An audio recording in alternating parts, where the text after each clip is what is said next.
السلام علیکم، آپ کو اس چینل میں خوش آمدید۔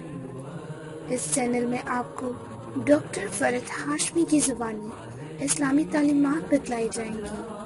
اللہ اور آپ صلی اللہ علیہ وآلہ وسلم کی باتیں بتائی جائیں گی۔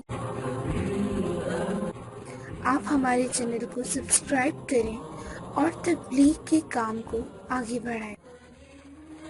مسند احمد کی روایت میں ہے، نبی صلی اللہ علیہ وسلم نے فرمایا، مسلمان وہ ہوتا ہے جس کی زبان اور ہاتھ سے دوسرے مسلمان محفوظ رہے، اور مومن وہ ہوتا ہے جس کی طرف سے لوگوں کو اپنی جان اور مال کا امن ہو۔ آپ ہمارے چینل کو سبسکرائب کریں اور تبلیغ کے کام کو آگے بڑھائیں۔ مزید معلومات کے لیے ہمیں کمنٹس میں سوال کریں، قرآن اور سنت کی روشنی میں جواب حاصل کریں۔ شکریہ۔